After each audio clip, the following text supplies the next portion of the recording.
So I have to begin today's lecture with a public admission of error, of guilt. Last time I got hung up over this question of sort of standard form having an optimum and canonical form, having an optimum at a basic feasible solution and canonical form not necessarily so. What was going on? So to begin with, I made an assertion which is flat out false, which is that standard form LPs are bounded. Okay, so it's very easy to create a standard form LP which is not bounded. Namely, you don't put any constraints on it, right? If you just define the LP which says, find me something in the positive orthant that maximizes x1, then of course you have an unbounded standard form LP. So what I was actually doing, what we actually proved last time, right, was that if a standard form LP has an opt, then it has one at a basic feasible solution. Okay, so there certainly are standard form LPs that don't have opts. There are those that are infeasible, and there are those that are unbounded. Yes? We actually had a counterexample to that last time. A counterexample to the form that if it has an optimum, it has one at a basic feasible solution? Yeah, because if you just consider like this and your big function. That's not standard form. Y has to be positive. Oh, standard form. Okay. Okay. But that was sort of the next thing I wanted to look at was we had these. We said that there are these other LPs which do not necessarily have an optimum at a basic feasible solution, even when they do have an optimum. And in particular, the one that I considered was to minimize y such that x and y are greater than or equal to, such that y is greater than or equal to 0. Okay, so as a one-dimensional LP, if you were only thinking about y, this would be a trivial LP with an optimum at a basic feasible solution. However, since I've shown you by this picture that we're considering the two-dimensional version of this LP, right, with an unconstrained variable x, that unconstrained variable x means that this entire line is optimal for this linear program. Okay? And so this is where I got really perplexed and decided I better go off and mull things over. We showed before that you can transform any LP to standard form. Right? And so what perplexed me in class was if you can transform any LP into standard form, right, here you've got an LP that has an optimum. If I transform it to standard form, our theorem says that it has an optimum at a basic feasible solution. So somehow a basic feasible solution is appearing out of thin air from the transformation of the linear program to standard form. X equal to 0 is basic feasible solution because we write it as x plus x. Well, so no. So this is exactly the point that I wanted to make, was that this is true, that this transformation from a arbitrary LP to a standard form LP does create a basic feasible solution out of nothing. Okay? It really does happen. How does it happen? Well, remember that one of the transformation steps was to write y equal to the positive part of y minus the negative part of y, right? Or sorry, to write x. X is the interesting one here. To write x as the positive part of x minus the negative part of x, and then require that the positive and negative parts of x be greater than or equal to 0. Yes? So this doesn't make any difference to the LP, right? You can write any number as the difference between its positive and negative parts. But it creates a vertex out of thin air. Where is the vertex once I have rewritten the constraints this way?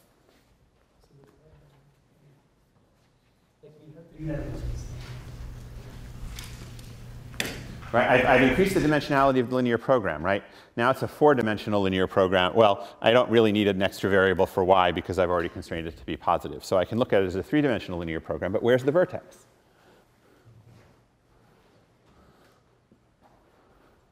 Yes?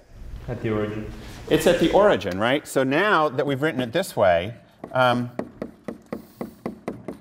making all three coordinates equal to 0 gives me a vertex, because neither x plus nor x minus is permitted to drop below 0. So we've got these three tight constraints of x plus greater than or equal to 0, x minus greater than or equal to 0, and y greater than or equal to 0 that defines a basic feasible solution after this transformation. Okay? So what's really going on here is what we showed last time. We gave a construction that is not limited to standard form, right? The idea was you take your current optimum, you draw a line through it, you move along the line until you hit another constraint. And in doing this, you keep adding tight constraints, and if you get n tight constraints, then you have a basic feasible solution. So we said, you know, if you're at a given point, you can move to a basic feasible solution that has at least as good a value for its objective. What can stop you from doing that? What can stop you from doing that is if there's no other tight constraint along your line, right? If it's possible to move along this line in either direction so as to tighten another constraint, then you go ahead and do that, and you make progress towards a basic feasible solution. So what we proved last time, the last time theorem, or lemma, was true for any feasible LP that does not contain an entire line.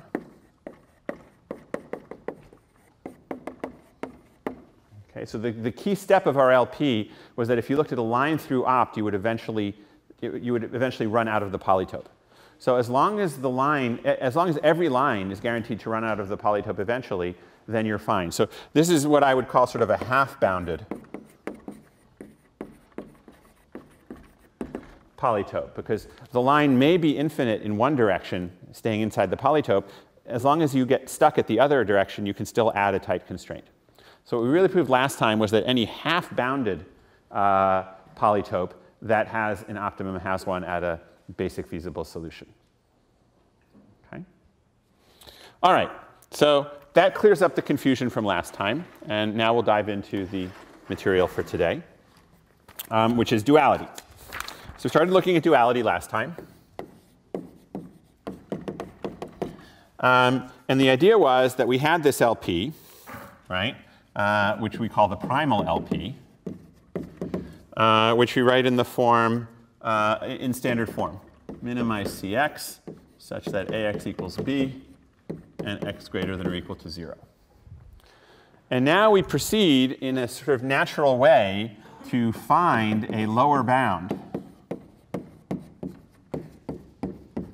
for feasible solutions to this linear program. And in particular, we combine the constraints that say Ax equals b. We multiply them all and add them in order to get a new constraint where we say that ya times x has to be equal to yb, right? So we just take a combination of our equality constraints, right? Yes.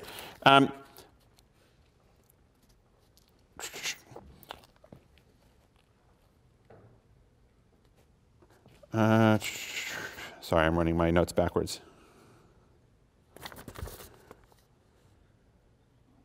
Right. But now, in order to make ourselves have a useful lower bound, we're also going to require that ya be less than or equal to c. Now, why does making ya less than or equal to c give us a useful lower bound? Well, because then yax is less than or equal to then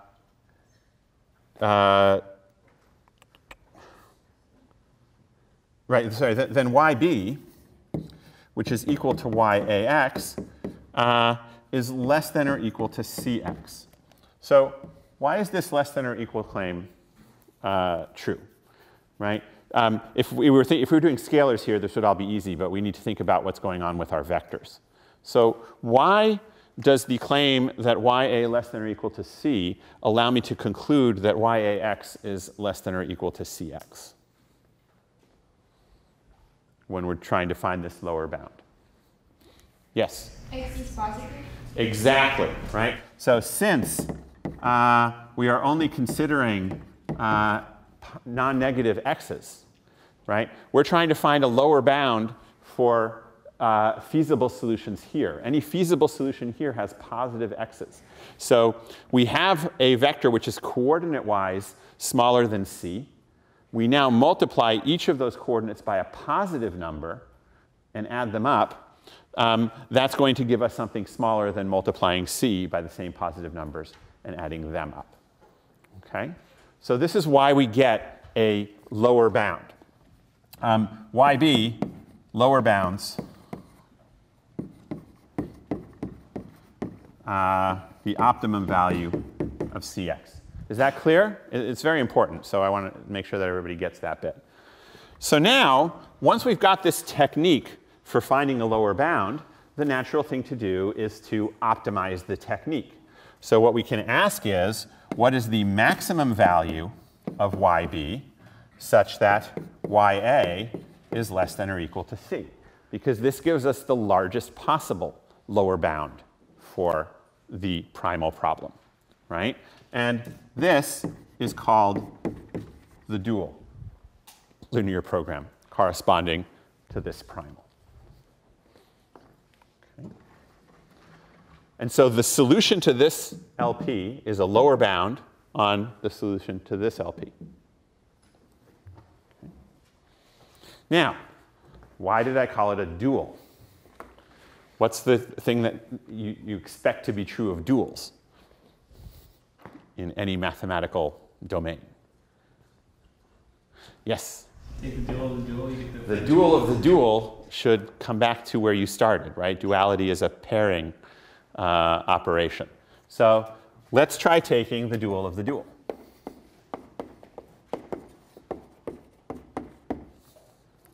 Okay. So yes, just to remind you, we call this weak duality, this statement that the optimum of this LP is a lower bound on the optimum of this LP. So now, let's try taking the dual of the dual. So the dual was, maximize YB such that YA is less than or equal to C. Now, this is not in the form for which I defined a dual, right? I defined a dual for a problem in standard form. So what I'm going to do is transform this into standard form and then take the dual of the transformed linear program. So what do I do in order to turn this into standard form? Well, standard form has a min instead of a max. So what do I do? Yeah? Negate the objective function. So let's talk about taking minus the minimum of minus YB. So that gives me the minimum. Now, how do I get, standard form wants equality constraints and positivity constraints. How do I get those from this collection of inequality constraints? Yeah? You add slack variables? I add these slack variables. So what I'm going to say is, I'm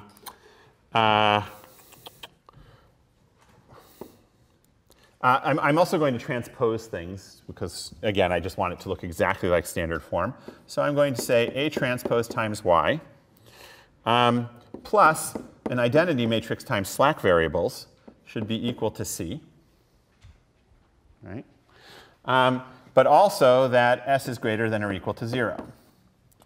So now we're starting to get into standard form, but we're still not done because we have positivity constraints only on the slack variables, and we're supposed to have these non-negativity constraints on all the variables. So what do we do with the y's in order to be able to impose non-negativity constraints on them? Yes, we do what we just did, this trick of splitting the variables. So I'll write this as minus, I'm going to split each y as a positive part of y and a negative part of y. And that means I'm going to have minus b times the positive part of y plus, so, remember, this is because we're working with minus b now, so we multiply minus b times y. Y is y plus minus y minus, so we end up with an objective function that looks like this, right? But we also have these constraints that A transpose plus IS is equal to C, and now we say that y plus, y minus, and S are all greater than or equal to 0. Okay? So now we have transformed it into standard form, right?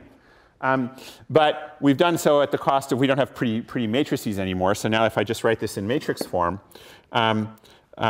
this is minus the minimum of, I've got a minus b and a b, and then 0 times the slack variables. So that's my new objective function.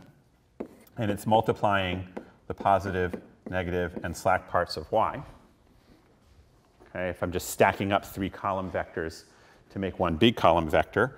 And I also have this constraint that I'm taking A transpose times B, I'm taking minus A transpose, I'm taking A transpose times the positive part, minus A transpose times the negative part, and I times the slack variables, and that has to be equal to C, and all of these things have to be non-negative. So now I've just transformed my LP into a equivalent standard form, possibly creating basic feasible solutions along the way. Yes? So everybody happy with this standard form? So now let's take the dual of that. So now it's in exactly the right form for me to take the dual. And the way I take the dual, you notice that in the primal problem, I was multiplying the matrix on the right side. In the dual problem, I multiply the matrix on the left side.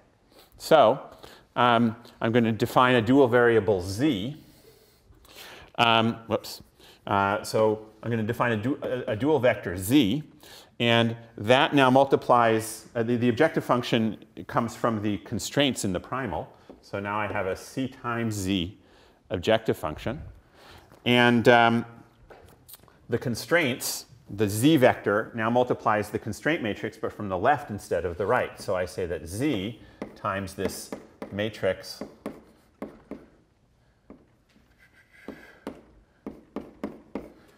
right? So I multiply the matrix on the left instead of the right, and now the constraints that appear are from the objective function of the primal, namely b, right? And they are related in my dual transformation by a less than or equal to 0, by a less than or equal to relationship, and the pieces of the objective function are minus b, b, and 0. So this is just directly plugging in the dualization process that I defined over there on this new primal form linear program. Okay? So now I'm done. I've got the dual. Now it doesn't look exactly like the dual. It doesn't look exactly like the primal, does it? But I claim that it's the primal in disguise. Right? So if we wanted to sort of unpack this dual, right? Here we have a row vector z, and it's multiplying all of the columns of A transpose to get some constraints that have value minus b. There's the same thing multiplying these columns of minus A transpose to get constraints that have a b in them. And finally, z is multiplying this I vector in order to get values 0, right? So let's sort of pull those apart, right? We can say that this means z A transpose should be less than or equal to minus b, and that z times minus A transpose. Oopsie, did I put too many minus signs in? No, that's right. Should be less than or equal to b, right? And finally, that z times I should be less than or equal to 0, right? Now, how can I simplify that?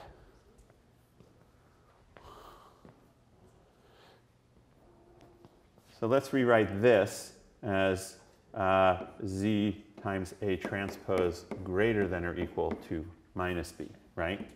Just negate both sides. So what does that tell me? What are equal? Z, A, and B. Right, so if I put these two things together, I get that Z A transpose should be equal to minus B, right? But now, if we think about it, let's look at this other constraint. Z times I is less than or equal to 0. What's that saying? That's saying that every coordinate of Z has to be negative. Well, we don't like having everything be negative, so let's write Z equal minus X. Okay, so we can have a vector that's all positive. So now our constraints are just that X is greater than or equal to 0, and plugging in X over here, we find that X A transpose has to be equal to B, and there is our primal. Okay? So it really is true that this is a duality operation. It transforms a linear program into a dual that transforms right back into the primal if you take the dual again. Okay. So, any questions about this? No, it's just some painful math, but it's nice to do to see that duality actually means dual. It actually means duality. So what did we learn from this? Right? Well, so we learned weak duality,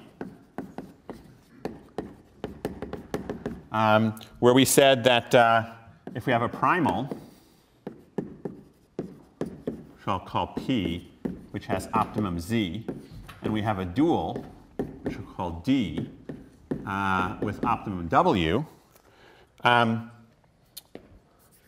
right? We know that W is equal to YB for some feasible Y, and Z is equal to CX for some feasible X. Right?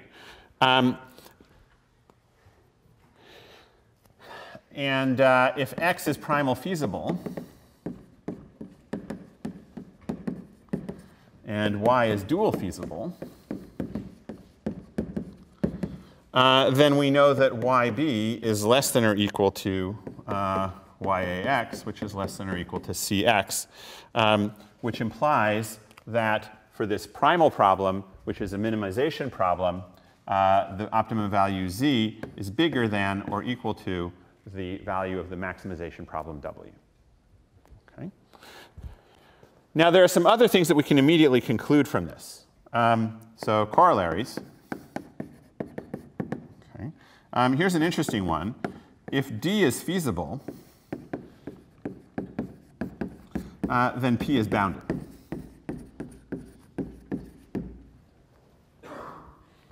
Yes? I'm still a little confused with the previous word. Sorry? I'm still a little confused with the previous Yeah. word. How do we recover AX equals B? Does it seem like you get X transpose and B transpose? Yes, but they're on the left-hand side right now, and when I originally wrote them, I had them on the right-hand side, so I need to transpose those equations. Doesn't that become like AX transpose equals B transpose? Once you transpose both sides? No, if I transpose both sides, I'm going to get AX equals B transpose. But so I'm being sloppy about calling B a row vector or a column. Right? B is a vector, so transposition just means turning it on. Right? I wasn't careful about writing B transpose where I should have. Right? But just sort of in terms of the number of dimensions. Right? So over here we said X was an n-dimensional vector. Is it not X transpose? Yes, it has to be X transpose. Yeah. Right? AX transpose equals B transpose. No, it's AX equals, so the point is that what I should do is call Z minus X transpose, right? In order to make things work. Because then when I'll have X transpose greater than or equal to 0, and X transpose A transpose equals to B transpose. And so when I transpose all of that, then I get AX equals B. Yeah? How would you take the dot product with C?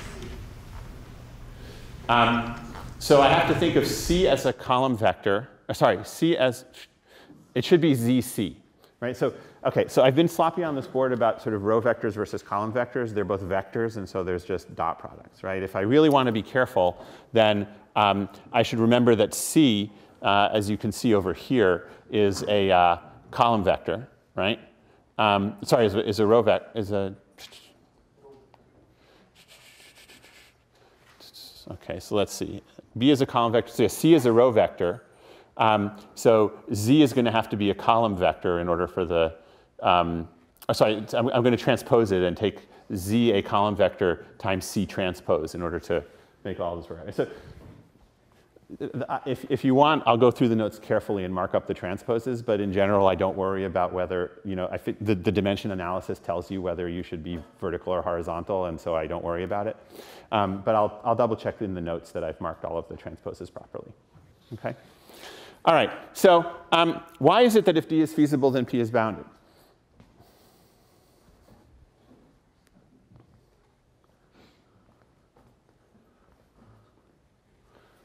Yes? I mean, it's that if D is feasible, then P is going to have like an optimal solution. So you can have like an unbounded solution. But the polyhedron itself, I think, could be unbounded, couldn't it? Sorry. First, before you ask your question, let's answer this one. So why is it that if D is feasible, then P is bounded? Are you saying the polyhedron is bounded? No, I mean that the objective function.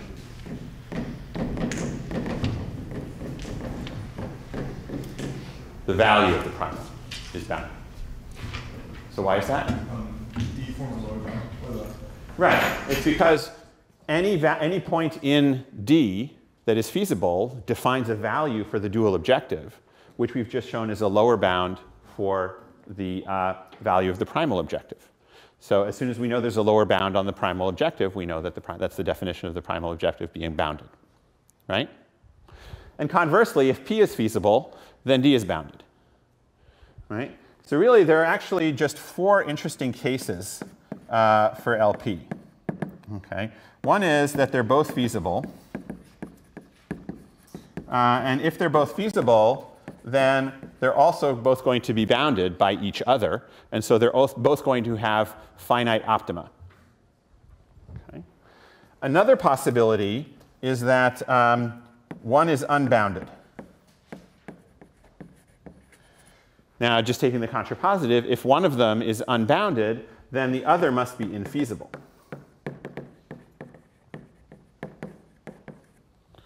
Right?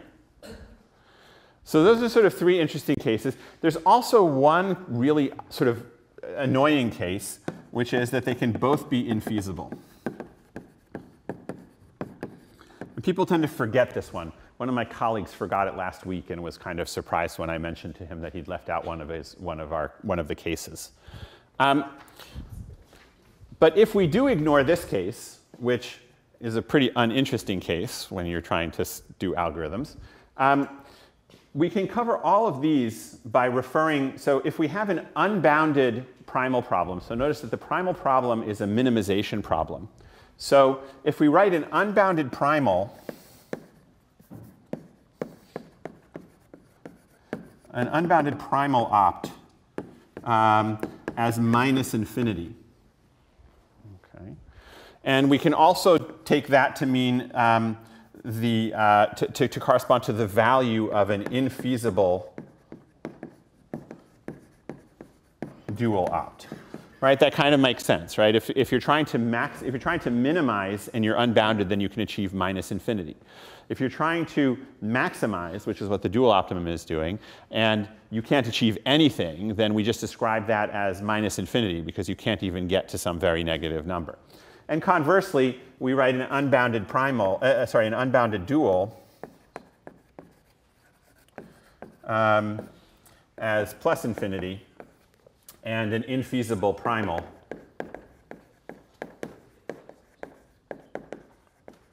as plus infinity. And the advantage of doing this is that now we can say that for all except this case, the value of the primal equals the value of the dual.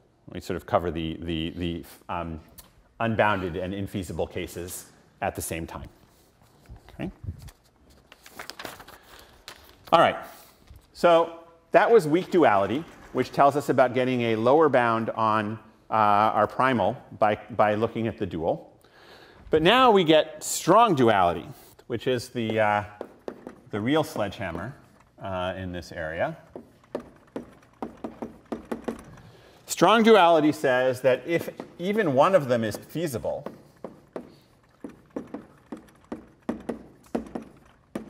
then in fact, the values of the optima are equal. Okay? And this includes these cases where you have a minus infinite or a plus infinite value for your optima. And so, right, this says it's much better than a lower bound on the optimum. It says you have a completely different problem statement which has exactly the same optimum value. And that turns out to be very useful, provide a lot of insight into the problems you're trying to solve. So the next thing that we're going to do is prove this strong duality theorem. But are there any questions before I do? Yes? For the infeasible primal, Yes. should that be negative instead of? So that the values are the same, because primals are minimizing? Right, so that's the point. So if you're trying to minimize, right, you want to go down. And we're saying you can't go anywhere at all. So we're just declaring the absolute up as where you can't go from. OK? All right, so how are we going to prove strong duality? There are many different proofs of this. Some are algebraic and so on and so forth. But in keeping with MIT's sort of philosophy of breadth of knowledge in the sciences, I'm going to prove this using physics. OK? Since we haven't done any of that yet in this class. I actually started out as a physics major before I decided that I hated physics and switched to computer science. They do all these weird things with these itsy bitsy epsilons, and I could never deal with those low order terms. Proof, it's a proof by picture using your physical intuition. So I'm going to look at an LP in the form minimize YB such that YA is greater than or equal to C. Now, in order to fit with the physical intuition I want to describe, notice that I've flipped the sign of this linear program. That is, I have a canonical form LP, but I've written it as a minimize instead of a maximize. OK? How am I going to describe this as a picture? Well, I'm going to imagine that I brought in a whole bunch of big panels of wood and built my constraints. OK? So each of these YA greater than or equal to C constraints, right, it's a hyperplane, right? It's a greater than or equal to constraint. I'm going to just sort of put down a panel of wood that prevents anything from going below this constraint. OK? And I'm going to think of YB. I'm going to assume that I'm going to rotate this picture so B points straight up. So minimizing YB is now simply trying to obey gravity, right? So I draw I build my panels. Okay. And I'm going to take a ball. And I'm going to minimize YB by the simple expedient of dropping the ball. Okay. Of course, since this is an arbitrary dimensional linear program, this is actually a hyperball. It's probably all sorts of really cool colors, right? We'll limit we'll use this for perception, for intuition about what's going on. So what happens when I drop this ball? Well, it falls, right? It falls until it gets stuck.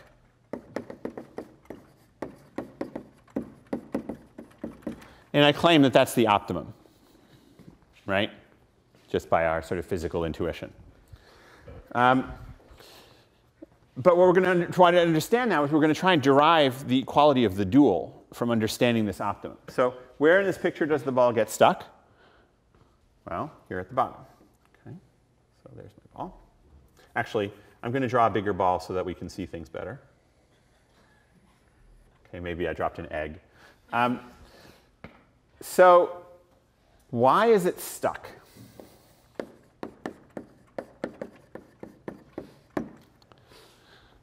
And I'm asking this as a physics question.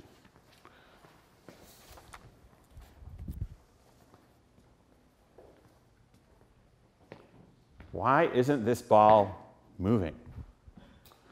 Yes? Has the lowest potential energy moving to any other point of the game. So it is true. It has the lowest potential energy among feasible points, but that doesn't really explain why it is not moving right now.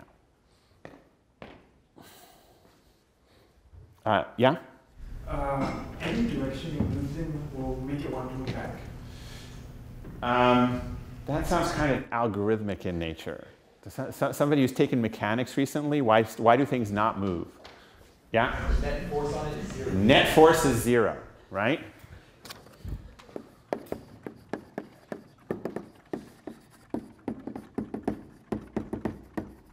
So we're going to understand what that means. What does it mean for the net forces to be in equilibrium? What are the forces on this ball? Well, yes, there's no acceleration because the net forces are in equilibrium. So what are the different forces that are in equilibrium from this ball? Yes? You have gravity and then the constraints from the plywood. OK, so we've got gravity, which is forcing the ball downward. And we've got constraints from the plywood. And in what direction are those forces, right? So we've got gravity going straight down. In what direction are the forces from the plywood? Yeah? Forces are perpendicular to the panels, right? So what are these perpendiculars? Right? These normals to the panels. How do they relate to our linear program?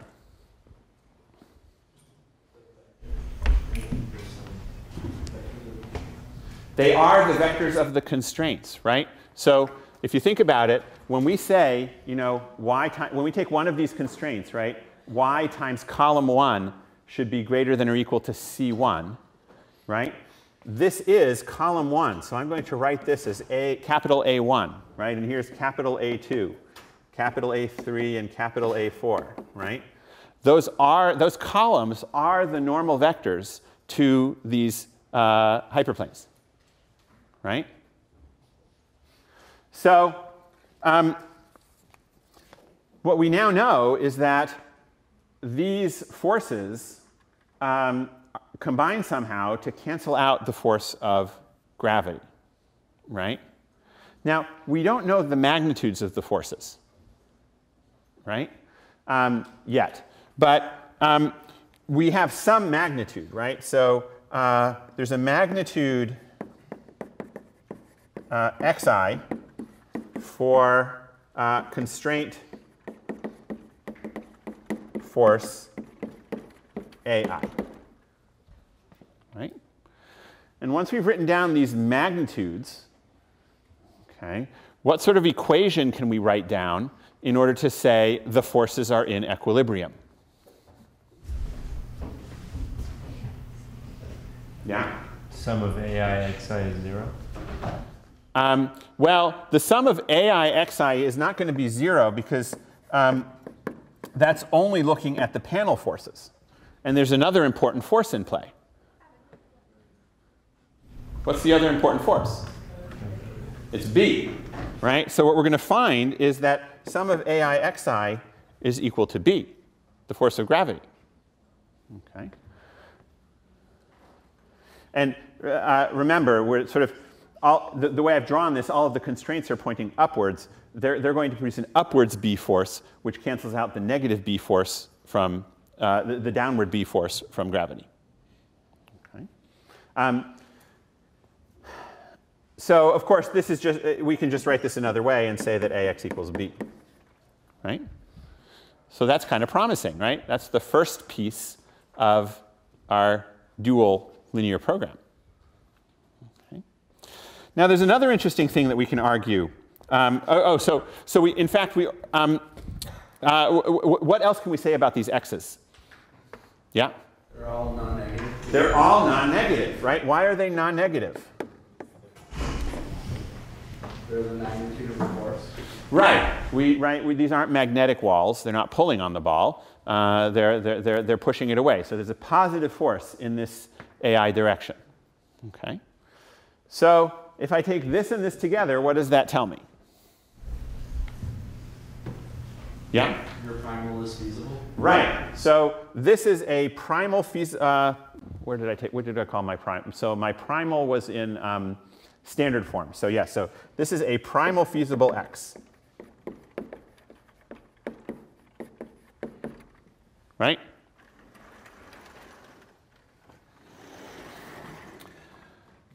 So we've got feasibility. Now we just need to understand the value of the objective function.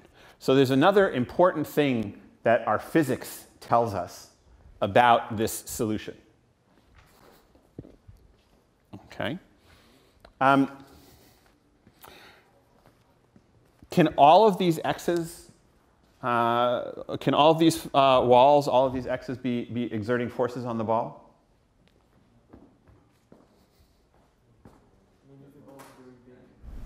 Well, if the ball's really big, sure. But actually, no, even if we'd have to have a lot of degeneracy.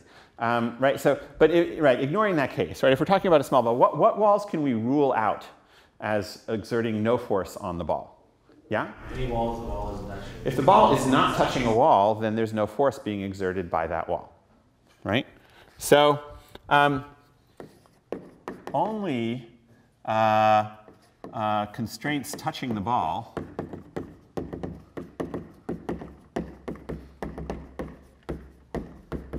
exert force. So what does that mean in math? It means that xi is equal to 0 if what? How do we give a mathematical formulation for not touching the wall? Not a tight constraint. Right? So if y times ai is greater than ci, right? If the ball is not touching the wall, then it can't exert a force. Okay. Right? In other words, xi times yai, sorry, let me be careful about my transposes now. C minus yai times xi is equal to 0. Do people see that why I've just proven that? Yes? Where did this y and c come from? Sorry? This picture. So remember, I dropped the ball, right? The ball landed somewhere. Its position is y. Okay? Remember, we started with this dual linear program, right? Of the form minimize yb such that ya is greater than or equal to c. Right? We solved it by dropping a ball whose coordinates are y, right? And because it was optimizing gravity, that resulted in minimizing yb. Right? So we have the physical universe solving our linear program for us. But actually, it's only a three-dimensional linear program, so it's not too impressive that it was able to solve it. And so the y just refers to the position of the ball. Right? And the ya greater than or equal to c constraints just force the ball to stay above all of these panels. All right? Then the x's come as forces that emerge from the panels when the ball is held in place. Okay? So I claim that I've proven this. Do people see why I've shown this? Right? And this is true for every I. Right? Because if ci minus yai is not 0, then xi has to be 0. Xi can only be non-zero if c minus yai is equal to 0. So either way, I get 0. One of these two terms is always going to be 0. And looking ahead and backwards, this is actually with complementary slackness, which we saw when we were doing feasible prices for min-cost flow. Okay, so it's all tied together. Now, once I know this, that for each I, ci for each I, this equation holds. Now why don't I just sum them over all I?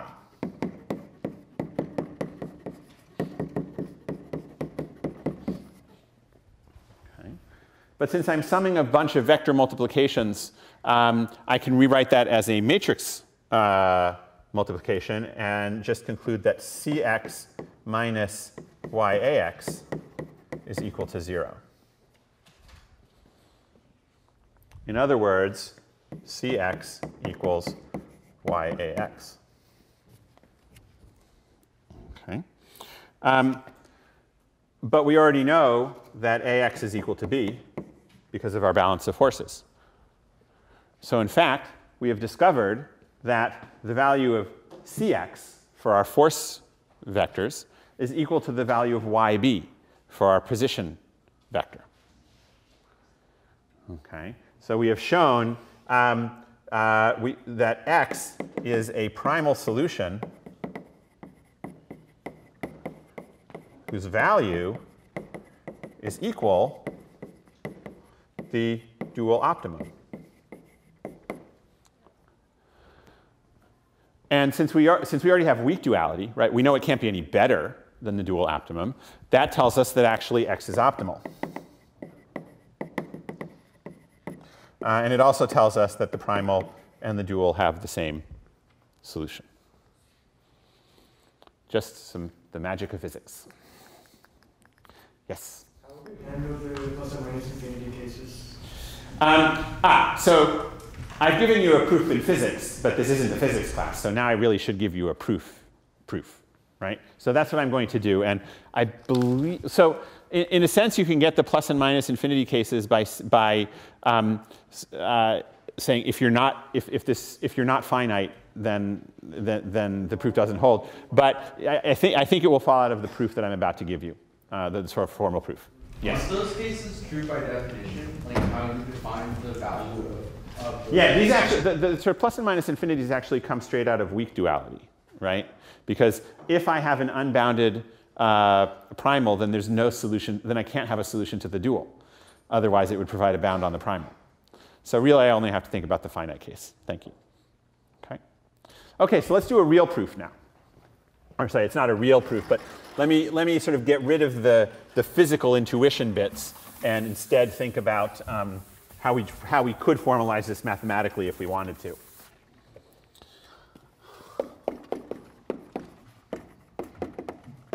So we're going to start the same way. We're going to consider the optimum y for our canonical form linear program. And basically, I'm just going to replace all of the physical intuition by mathematical statements, right? So in the physical intuition, we sort of argued that the x's, that the non-zero x's are only going to be on the tight constraints. So the sort of mathematical formalism of this is to say, sort of, without loss of generality, let's ignore all the loose constraints.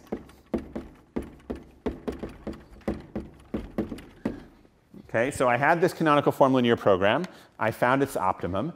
Well, if I take away the loose constraints, it obviously doesn't change the optimum, because all of the constraints that are preventing me from doing better are still here.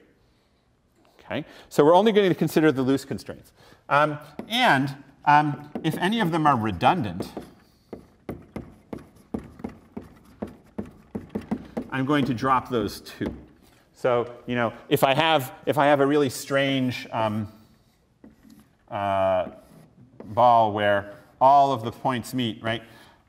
It's kind of unpleasant to work with because any of these lines could be exerting a force, but I don't need most of them. So I'm going to throw away redundant constraints as much as I can so that all of the constraints that remain are redundant. And what that means is that there are going to be at most n tight constraints. Assuming I'm working in an n-dimensional space, right? Because they're all going to have to be linearly independent.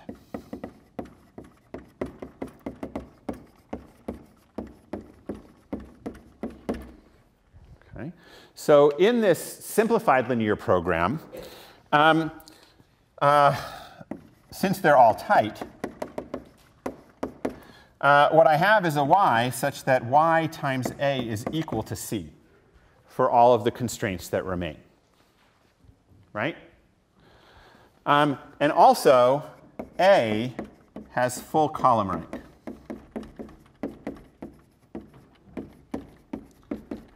In other words, all of the columns of A are linearly independent. They can be combined without ever getting 0. Okay? So I've just simplified down my LP based on the optimum solution that I have. So now, my first formal claim. Actually, do I need a lot of? Yeah, I'll need the new board. Again, following the physics, I'm now going to show that there exists a feasible x with some nice properties. So I'm going to claim that there exists an x such that ax is equal to b. Which is just what I did in physics, right? In physics, I said it followed just from our intuition about forces, but now I'm going to prove it formally. So how do I prove that there is a solution to this linear system? Well, suppose not.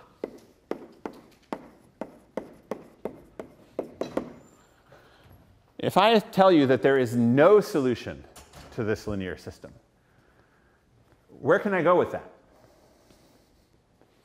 Yeah? It would give you a direction to improve your other optimum. Okay, can we break that down into smaller steps? So there's some part of B that you won't be able to recreate. And how do we formalize that?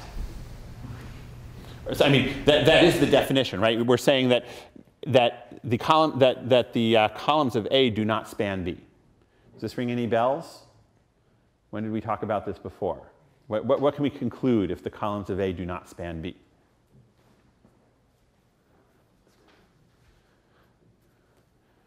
Yeah? There's a line that. Yeah, gosh, it was like 2 whole lectures ago. Right? So remember, before we started doing inequalities, we looked at equalities, and I gave you a duality result for linear systems, systems of linear equalities, right? So linear equality duality tells us that there exists a z, I can't use y for obvious reasons, such that za is equal to 0, but zb is not equal to 0. Okay, there's something that's not in the space spanned by A. Okay. And so now, without loss of generality, let me say that zb is in fact less than 0. Right? If I'm given some z that has zb greater than 0, I'll just negate it and work with the other z such that zb is less than 0. Sorry, 0. So now let's consider y plus z. What can we say about y plus z? Well, I want to, right, y was a feasible solution for my LP. I want to look at y plus z. Is y plus z a feasible solution to my linear program? Well, what is A times y plus z?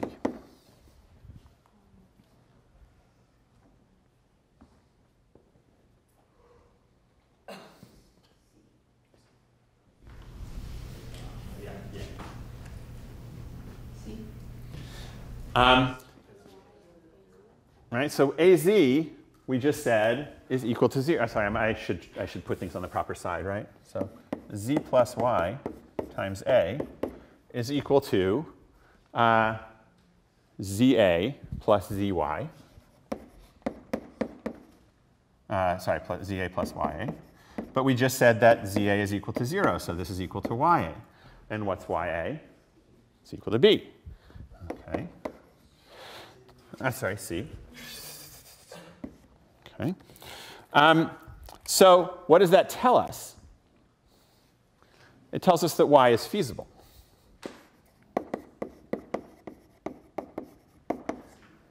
Y plus z is feasible. Right? Remember that ya less than or equal to c were our constraints. We now get y plus za equal to c, so it's feasible. Okay. But now what can we say about b times y plus z?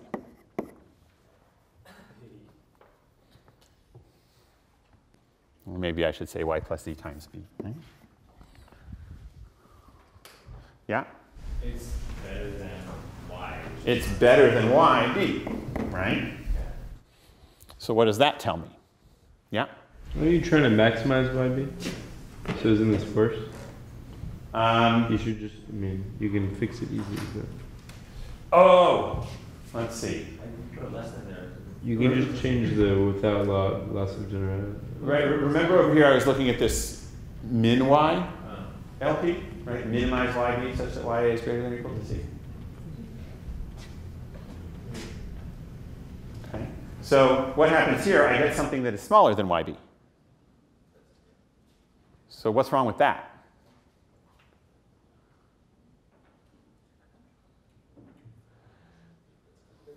Well, we had said that y is the optimum, right? So this implies that y is not optimal, which gives us a contradiction. Okay. So the assumption, right, the suppose not over here led us to a contradiction, which proves that indeed there is an x such that ax is equal to b.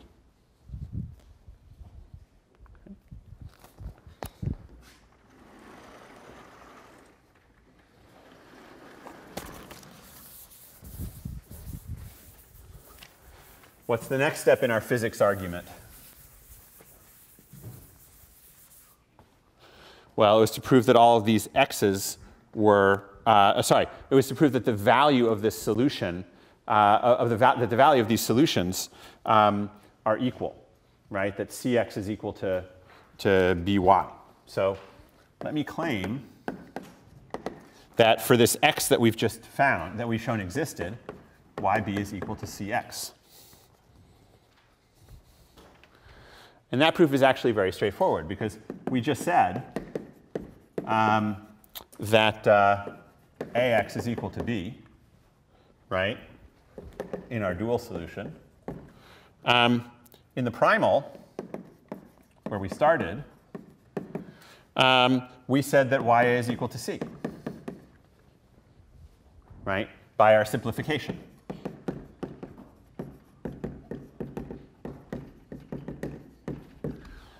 So we can put these two together, right? So yb is equal to yax is equal to cx. So the value of this x that we just found is the same as the value of the primal optimum. Okay. So the final thing that we have to show is that all of the x's are non-negative. And so we're again going to proceed with a suppose not. Suppose that xi is less than 0. Okay. What would that, how would that be weird in our physics intuition?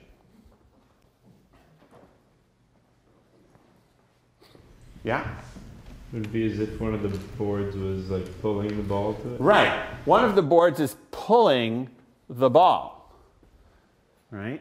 So that's sort of contrary to our intuition. And now thinking about potential energies, right?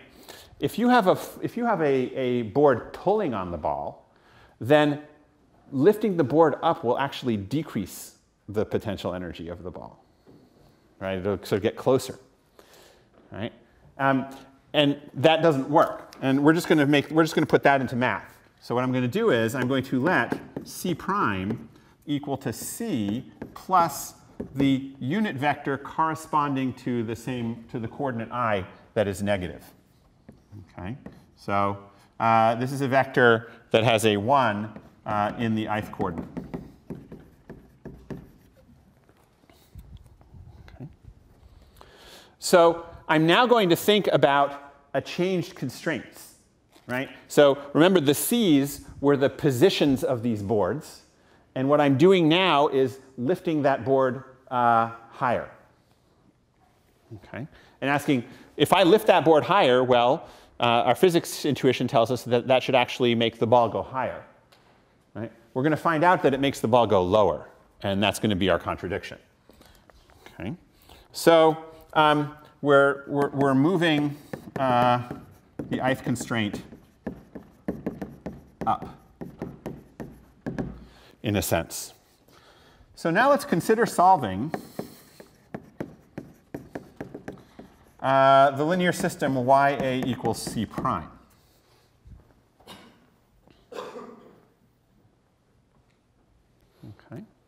So I'm asking, what is the intersection of these boards after I move this board higher? Okay. Can I solve this? Do I know there's a solution to ya equals c prime? Well, yes, by my assumption, or by my construction, because A has full column rank.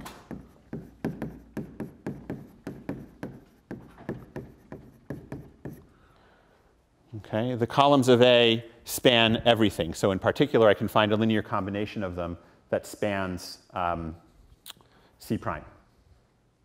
So there is a solution, ya equals C prime. But notice that since C prime is greater than or equal to C in every coordinate, okay, ya equals C prime is feasible for my original linear program.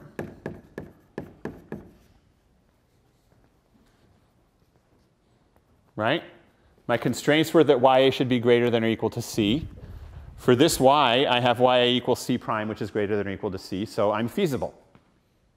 Right? But the objective value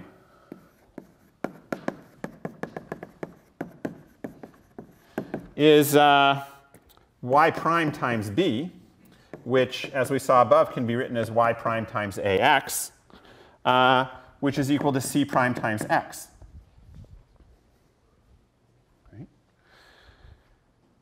Now, what can I say about c prime times x? How does that relate to c times x?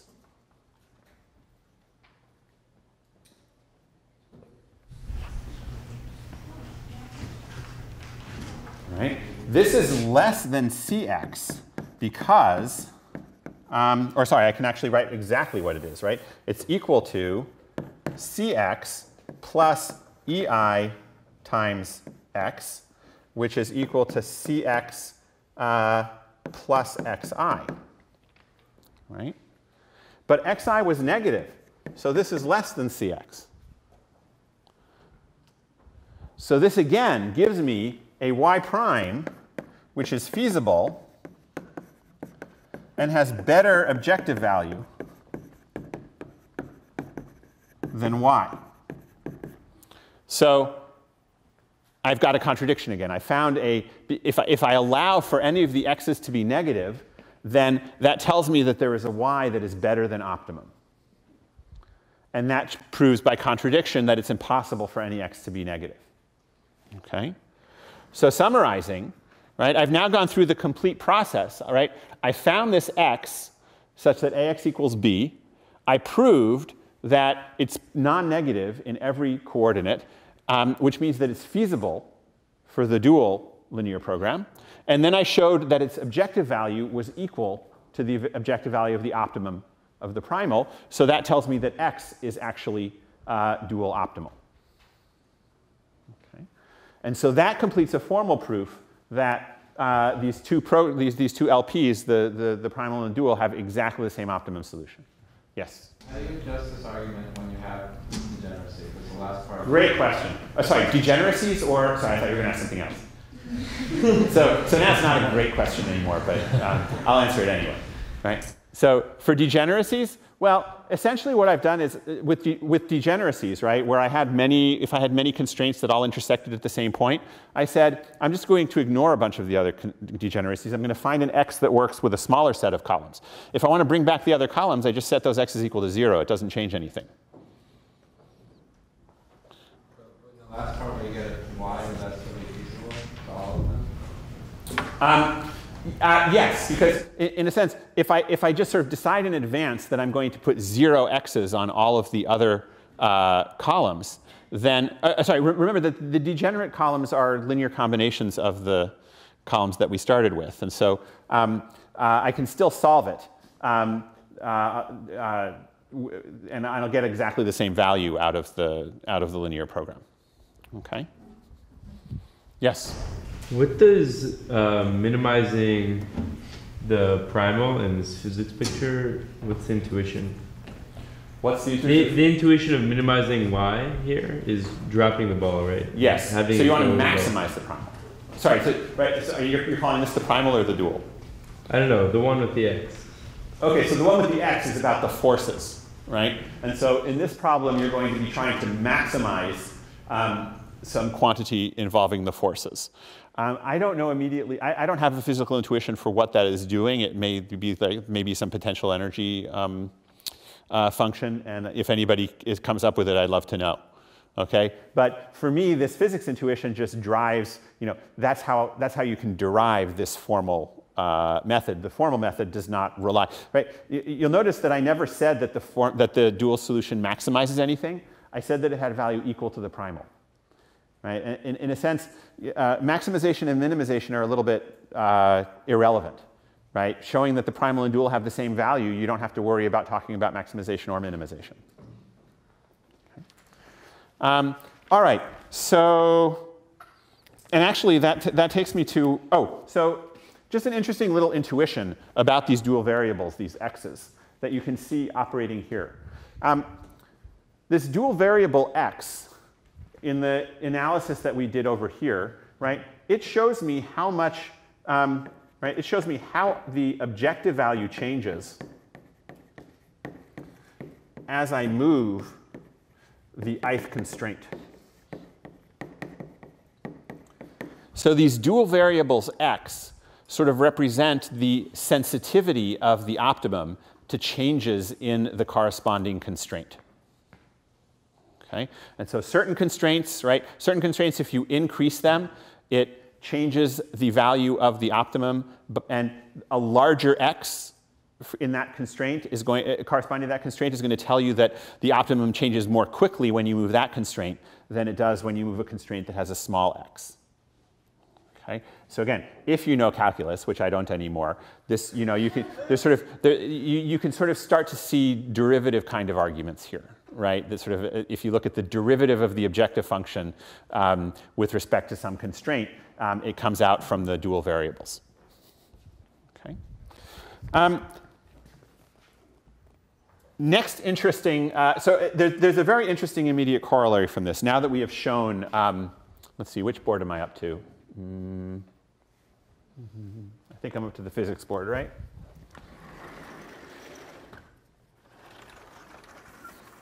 So at the beginning of studying LP, I said that we were going to sort of tackle it one problem. We were going to tackle it in steps. First, we were going to kind of characterize the kinds of solutions, and we did that by looking at basic feasible solutions and things. And I talked about showing that a particular solution exists by giving an x, and showing that it doesn't exist by taking a dual in the linear systems case. Well, so we get a rather interesting result from this strong duality statement, because if I were following the normal course, the next thing I would ask before we get to optimization was, can you find a feasible point in a linear program, right? This seems like a natural thing to want to do to creep up on the task of optimizing a linear program. All right? Turns out that that doesn't work here.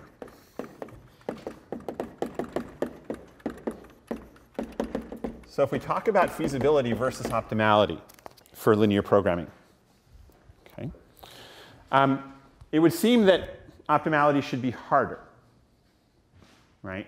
Finding an optimal solution should be harder than finding a feasible solution. Turns out they're actually exactly as hard as each other. Okay? And not through any sort of fancy binary search method. So, so if I'm given an optimizer, then of course it's easy to check feasibility, right?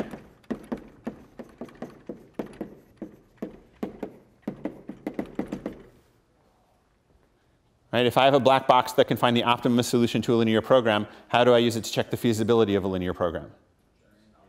I find an optimum solution, right? And I'm done. But now suppose that I'm given a feasibility finder, or a feasible point finder.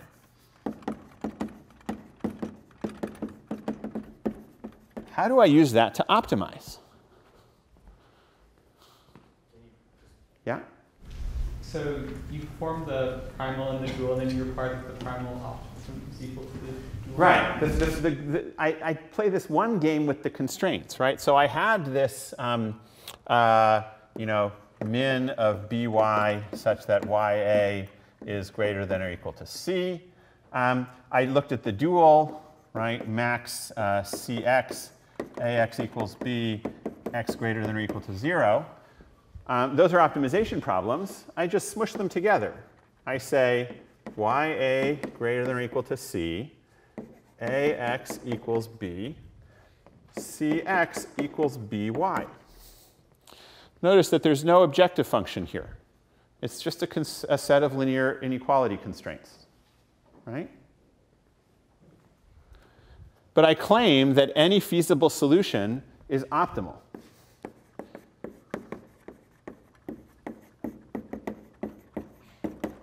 Why is that? Should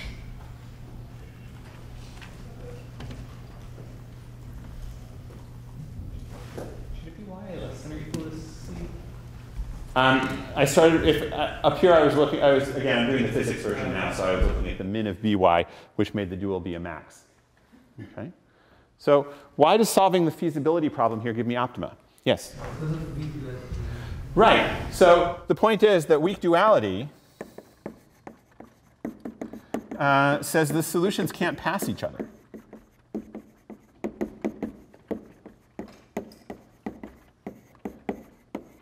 So if they're equal, then in fact both of them are optimal for their respective primal and dual. All right, so this tells us that with respect to linear programming, there's no point in working on the feasibility problem. We might as well go straight to optimality because they're both exactly as hard as each other. Okay? And we don't have time today to start talking about algorithms for linear programming. And actually, that's not the most important use of all of this linear programming duality stuff. So really, the real power that I see tends to arise in linear programming in algorithms is the way it gives you insight on a problem. And so it's quite useful to be able to take a problem and take a dual of that problem, and then you have an equivalent problem that looks different. And so you can bring different solution techniques to bear on that problem, or that alternative perspective can give you insight into the problem you're trying to solve.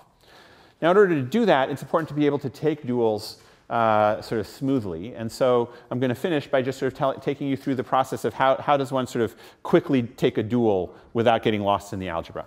Sorry, it was... OK.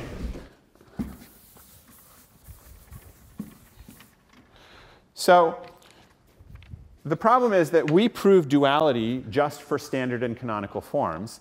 And it's rare for you to be fortunate enough for the problem you're working on to be in standard and canonical form.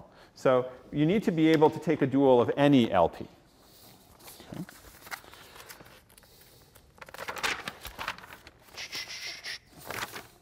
There it is. So if we want to talk about dualizing an arbitrary LP, I'm going to write the primal. I'm just going to call it the primal. I could call it the dual, and it wouldn't make any difference, as a minimization problem. And remember, we've been looking at these linear programs, and the variables tend to come in different flavors. So some of the variables are constrained to be greater than or equal to 0 in the standard form of a linear program, right? So we're going to call those the x1 variables, and we're going to multiply them by some c1 in the objective. We're also going to look at some x2 variables, which are actually constrained to be non-positive. And then finally, we're going to look at some other variables that are not constrained. And then we're going to have this huge old constraint matrix. And I'm going to break it up according to the variable parts. So a12 x2 plus a13 x3. So here we have, again, looking at the different kinds of variables. We have some constraints on a sum of those variables. And some of those constraints are equality constraints. But we're also going to have some other constraints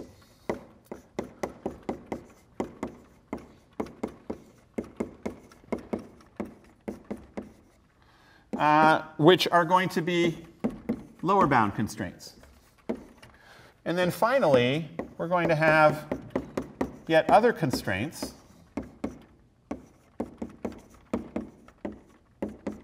which are upper bound constraints. So I claim that I've now written down a completely general linear program, right? A completely general linear program has some equality constraints, some lower bound constraints, and some upper bound constraints. And I have made the so far unnecessary division into variables x1 that need to be greater than or equal to 0, x2 that need to be less than or equal to 0, and x3 are unrestricted in sign. And so I'll just write UIS for that. So x3 can have any value, positive or negative. So the claim is that if I start with that primal, then the dual is to find a W, which is now, if the dual of a minimization problem is always a maximization problem. And as we already saw, there's this flip between the coefficients of the objective function and the coefficients of the constraints, the right-hand sides of the constraints. So now those right-hand sides become the things that are in the objective function. And we get y11. We're now working with the transpose of everything. 2,1 plus y3a31 less than or equal to c1. y1a12 plus y2a22 plus y3a32 is greater than or equal to c2. And finally, y1 times a13 plus y2 times a23 plus y3 times a33 is equal to c3. And finally, y1 is unrestricted in sign, y2 is non-negative, and y3 is non-positive. Okay. So I wrote down this big mess just in order to say that we have a description of the sort of the algebraic process of taking the dual of any linear program. But this is not how you will actually use a recipe to transform linear programs. Instead, you'll use this very convenient table where I have my primal linear program, and it's going to have some constraints and some variables.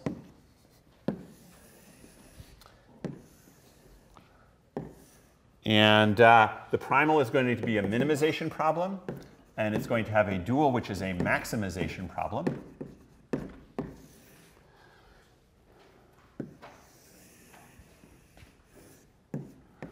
And the constraint, each constraint in a primal LP turns into a variable in the dual LP. And conversely, each variable in the primal LP turns into a constraint in the dual LP. Okay. And these constraints have three forms. They're lower bound constraints, they're upper bound constraints, and they're equality constraints. And anytime you have a lower bound constraint on the min, and this is sort of there's some good intuition here, right? If you're trying to minimize, you're trying to go down. A lower bound constraint prevents you from going down. This is the case that we studied in the physics example. And so you end up with positive forces, positive variables corresponding to these lower bound constraints. If, on the other hand, you're given an upper bound constraint, it means it's the negated version of a natural constraint. And so you get a variable that's required to be non-positive. And finally, if you have an equality constraint, that says that the ball has to actually has to be on the panel. It doesn't get to be off the panel. Then there's no restriction on the forces. They can push in both directions because it's inside of the panel. And the converse happens, right? That if you have a constraint in the dual linear program, which is a maximization problem, Then the upper bound constraints are the natural ones, and they correspond to non-negative forces. On the other hand, the lower bound constraints are backwards, and so they correspond to negative forces. And the equality constraints correspond to arbitrarily unrestricted forces. Okay? And so this table gives you a sort of a cookbook for transforming duals, for going from the primal linear program to the dual linear program. Now, the one that we proved, right, was when we were trying to minimize, and we had a greater than or equal constraint, right? And we showed how that mapped over to non-negative variables. So it would be very painful if we had to rederive the LP for all of them. But in fact, all of the other ones follow directly from the one that we proved. So in particular, right, an upper bound constraint, or sorry, let me say it a different way. So we made our lower bound by using this relation that said that we had this YB was equal to YAX, and we wanted that to be less than or equal to CX. This is how we sort of proved weak duality.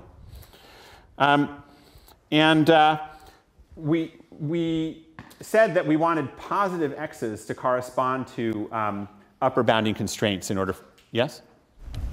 Okay, we wanted positive x's in order to correspond to these upper bounding constraints.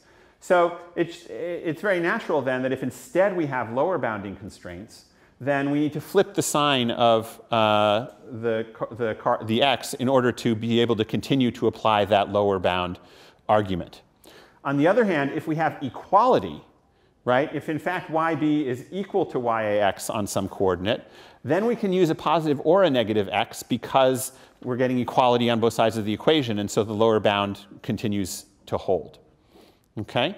So you can derive weak duality for all of the other pieces of this matrix using this by just reapplying the same weak duality argument that we did before. You can derive this strong duality table by sort of going through transformations of the constraints to get them into the right form. Right? If you had an AX less than or equal to BI constraint, well, you can negate it in order to get an AX greater than or equal to BI constraint, and that also leads to a negation on the other side of the table. So next time, I'm going to take this table and take you through a bunch of examples of taking duals and how they're applied to various problems. So you'll have some practice at that point. Okay? Yes? So if you have your linear program and everywhere that you see a quality constraint, you make it less than or equal to greater than or equal to? Yes. Actually, that's a very good question, and it works perfectly.